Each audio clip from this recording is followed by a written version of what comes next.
Pagi itu Udin dan Susi meluncur menuju alamat kuncen pesugihan di luar kota. Udin dan Susi adalah teman sekolah waktu SMP. Masing-masing dari mereka sudah mempunyai pasangan hidup. Udin memiliki istri dari anak seorang juragan kaya bernama Eti. Karena tidak memiliki pekerjaan, Udin sering direndahkan mertuanya. Sedangkan Susi memiliki suami seorang mantan buruh pabrik, sudah hampir setahun di PHK, sehingga membuat keluarga Eti tidak ada pemasukan untuk mencukupi kebutuhan mereka. Karena motif tersebut, Udin dan Susi memutuskan untuk mencari pesugihan. Hal itu mereka lakukan tanpa sepengetahuan pasangan mereka. Mereka membuat alasan akan menemui partner bisnisnya di luar kota untuk memulai usaha barunya. Setelah 6 jam perjalanan, akhirnya mereka sampai di tempat tujuan. Sebelumnya mereka sudah melakukan kontak dengan sang juru kunci melalui nomor HP yang didapatkan dari teman Susi.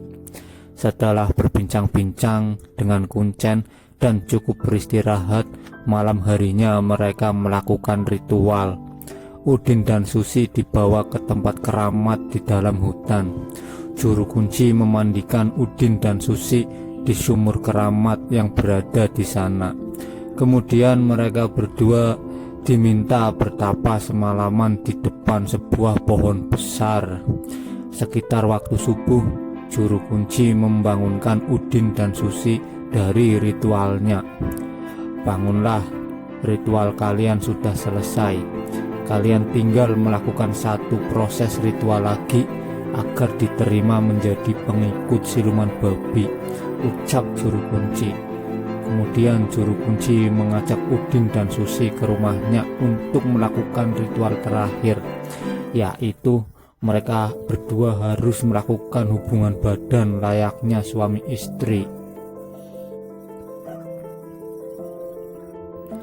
Setelah semua ritual sudah dinyatakan selesai oleh juru kunci, Udin dan Susi pulang.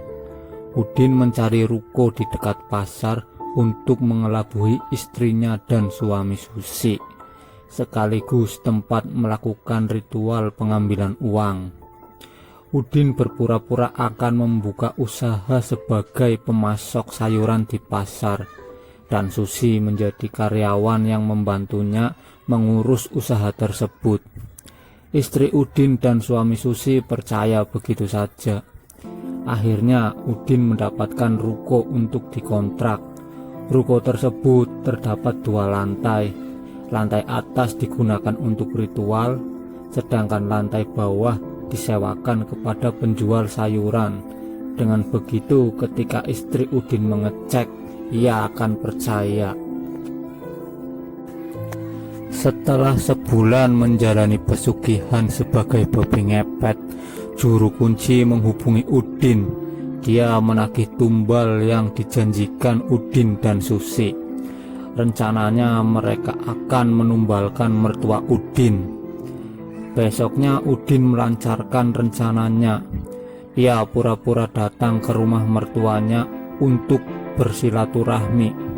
Padahal untuk menaruh bungkusan kain hitam yang diberikan juru kunci di sudut rumah mertuanya. Benda tersebut digunakan untuk menandai orang yang akan dijadikan tumbal untuk siluman babi. Akhir-akhir ini sikap mertuanya cukup baik ke Udin. Mungkin karena dia pikir Udin sudah benar-benar jadi pengusaha sayuran yang berhasil. Tapi hal itu tidak membuat hilang sakit hati Udin karena dulu sering dihina-hina. Yang membuat Udin kali ini tega menumbalkan dirinya. 2 hari kemudian mertua Udin meninggal. Nyawanya diambil siluman babi yang disembah Udin dan Susi. Beberapa bulan kemudian, Udin dan Susi berencana menumbalkan Eti, istri Udin. Hal itu dilakukan supaya siluman babi bisa memberi kekayaan yang berlimpah, sekaligus agar harta warisan orang tua Eti jatuh ke tangan Udin sebagai suaminya. Sejak saat itu Eti sering mendapatkan gangguan dari siluman babi. Dia sering menemui penampakan aneh di rumahnya. Itu membuat Eti sangat ketakutan. Ketika Eti cerita kepada Udin, tidak ditanggapi. Bahkan sekarang Udin jarang pulang ke rumah. Akhirnya Eti minta tolong kepada Pak Ustadz di pesantren kenalan almarhum ayahnya. Ustadz tersebut mengungkapkan jika Eti akan dijadikan tumbal oleh suaminya.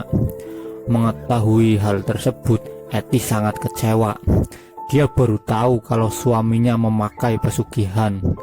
Eti diberi beberapa amalan untuk dilakukan di rumahnya.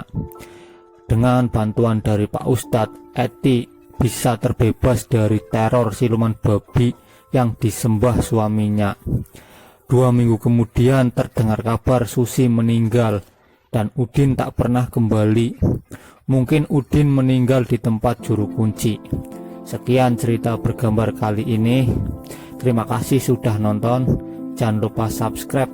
Tunggu cerita bergambar dari saya selanjutnya.